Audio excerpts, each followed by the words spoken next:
मुरबाड तालुका दुष्काळाच्या खाईत लोटलाय। कोट्यवधींच्या जल जीवन मिशनच्या नावावर फक्त भ्रष्टाचाराची गंगा वाहिली आणि गाव मात्र कोरडी टाक पडली आहे। याचाच उद्रेक आज सजई गावाला झालाय। संतप्त महिलांनी थेट मुरबाड पंचायत समितीचं दालनच ताब्यात घेतले। पाणी द्या नाहीतर खुर्च्या खाली करा असा थेट इशारा अधिकाऱ्यांना दिलाय।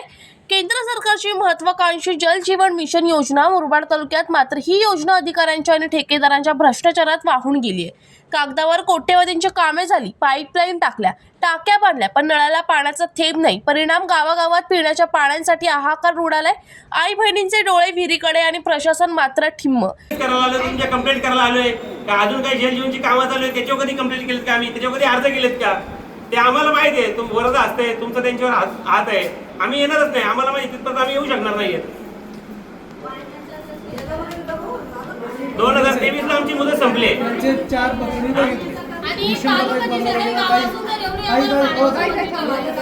डिसेंबरचा पत्रा बघितला, जानेवारीचा बघितलाय। आराखडा तर आमचा नाही ना, जिल्हा परिषद आहे ना तुमचाच। आराखड्यामध्ये आमचं नाव आहे, मग तुम्ही का मंजूर करून घेतलं नाही आम्हाला टँकर? ते जाणून बुजून नाही करून घेतलं तुम्ही। इतर गावांना तुम्ही मंजूर करूया। पवार साहेबांना कॉल केला तर त्यांचं म्हणणं आहे का माझ्याकडे ऑर्डर नाही तुमची। हो तसं बोलत नाही, ऐका ना जरा दादा तुम्ही तेच आम्हाला ऐका, बोलता। एक मिनिट, सत्य तुमच्याशी ऐका, पाहिजे ऐका आम्ही ना तुम्हाला जरा. तेच कॉल करत असतो। अहो, ऐका ना तुम्ही जरा 4 माझं. दिवसांनी आम्हाला एक टँकर टाकता। अहो ऐका आणि ना आज जरा. आम्ही इकडे येणार आहे, तुम्ही सकाळी 7 वाजता टँकर घेऊन आले। आमच्या मॅडम मला फोन सहानुभूती केला म्हणून होता। तुम्ही. थितबीला मी 7:30 वाजता टच होतो थितबीला, तुमच्याशी मी बोलायचं 5 नाही. वाजता उठलो होतो। आम्ही तुमच्याशी भेटायला आलो ना, तुम्ही येऊ नका आम्हाला सांगायला। तुम्ही सांगायला काय आम्हाला? आम्ही ज्यांच्याकडे पत्रव्यवहार केले, ज्यांच्याकडे 6 महिने फेऱ्या मारतो ना, आम्ही त्यांच्याशीच बोलणार। तुम्ही आम्हाला पाणी देऊ शकणार नाही, तालुक्या साईडचं गाव। एक टँकर साठी 2-2, 3-3 वेळा फोन करायचा। पूर्ण गाव विकत पाणी आणतोय। पंचायत समितीच्या इमारतीपासून अवघ्या हाकेच्या अंतरावर असलेलं सजई गाव, पण इथल्या नळाला 6 महिन्यांपासून पाणीच नाही। टँकरची वाट बघत महिला भगिनींचे जीव मेटाकुटीला आलेत। पाणी पुरवठा विभागाला निवेदन देऊन उंबरठे झिजवूनही अधिकाऱ्यांनी दखल घेतली नाही। अखेर आज सजईच्या रणरागिणीचा संयम सुटलाय आणि महिलांनी थेट BDOच्या दालनात ठिया मांडलाय। यावेळी RPIचे सेक्युलर ठाणे जिल्हा अध्यक्ष रवींद्र चंदने यांनी हे आंदोलनात सहभाग घेतला। अधिकाऱ्यांना धारेवर धरलं। जल जीवन मिशनचे पैसे खाल्ले कोणी? सजईना वेठीस धरणाऱ्या अधिकाऱ्यांवर गुन्हे दाखल करा, नाहीतर हे आंदोलन पेटल्याशिवाय राहणार नाही, असा सज्जड इशारा चंदने यांनी दिला। मागितलं म्हणून मंजूर करावी, आमचा पत्र घ्यावी की आम सगळे सामान्य लोकांना बोलता येईल, प्रश्न मांडता येईल। तर त्याच्या एवढ्या पत्र असेल तर पाणी काय पुरवलं अजून? सर पहिला जो आपण जे डिसेंबरचा जे अगोदर मॅडम आला होता ते पण होते, त्यानुसार त्यांच्या योजनेची थोडंसं नादुरुस्त झाली। मेन लाईन जी आहे थोडंसा जुनी झाली, तर ती ॲक्च्युली ग्रामपंचायतचीच योजना आहे जुनी। नवीन योजना जी आहे 2005 ला झालेली। चालू हां 2005ची जुनी योजना, त्याच्यामध्ये GI पाईप होते ते पूर्णतः सडल्यासारखे झाले।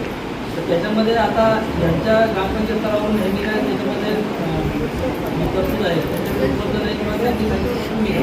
तर आमच्या ग्रामपंचायतच्या म्हणजे जिल्हा परिषद ते पंचायत समिती या स्तरावरून काही 1-1.5 लाख रुपये होते आमचे। त्याच्यातून आम्ही ती लाईन मी स्वतःच उभा राहू, त्यांनाही माहिती आहे।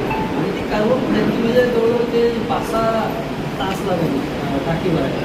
त्याच्यावेळी आपण 3-3.5 तासात ते टाकी भरायला, त्यावेळेस परिस्थिती विहिरीला पाणी वगैरे व्यवस्थित होतं, कारण तो कालावधी पण तसा असतो। त्याच्यानंतर एप्रिलमध्ये सुद्धा त्यांची जी काय मागणी होती त्याच्यानुसार पुन्हा बघून जर गरज आहे तसं मॅडम जे सरपंच मॅडम बोलत होत्या तसं पाठवायचा प्रयत्न केला। त्याच्यात पुढे मागे झाला असेल तेवढं, त्याबद्दल आम्ही थोडं प्रशासनाच्या वतीने मी स्वतः मागणी करतो। परंतु मुद्दा दुसरा जो आहे, जेव्हा ह्यांचं पत्र त्या परवाच्या दिवशी मला व्हॉट्सअपवर काढलं, माझा एक फोन हॅक झाला होता, त्याच्यामुळे मला कोणाचे फोन कळत नव्हते। 7-8 दिवस असंच प्रॉब्लेम होता, मी व्हॉट्सअपही कळलं। पण नंतर मग ह्यांचं मी जेव्हा पत्र बघितलं तेव्हा मी माझ्या कर्मचाऱ्यात पूर्ण स्टाफला सांगितलं का दररोज इथे टँकर जायला पाहिजे। त्यानुसार त्यांनी काहीतरी शुक्रवारपासून काहीतरी चालू केलं आणि काल कंटिन्यू नाही दिलेले, 2 दिवसातून दिलेले आहे। आणि तुम्हाला किती वेळा रिपोर्ट केलेला आहे? तर त्याच्यामध्ये मी त्यांना जे सूचना दिल्या म्हणजे कंट्रोलर जे आहे ते आमच्या मताला जे ठेवलं। एकीकडे सरकार हर घर जलच्या बडाया मारते आणि दुसरीकडे मुरबाडमधील सजई गावात महिला पाण्यासाठी वनवन भटकतात। प्रश्न हा आहे की कोट्यवधींचा निधी गेला कुठे? ठेकेदार आणि अधिकाऱ्यांच्या अभद्र युतीने गावकऱ्यांच्या तोंडचं पाणी पळवले। आता तरी प्रशासन जागं होणार का की सजईचा उद्रेक संपूर्ण तालुक्यात पसरेल? जीवन शिंदे, जनशक्ती मुरबाड.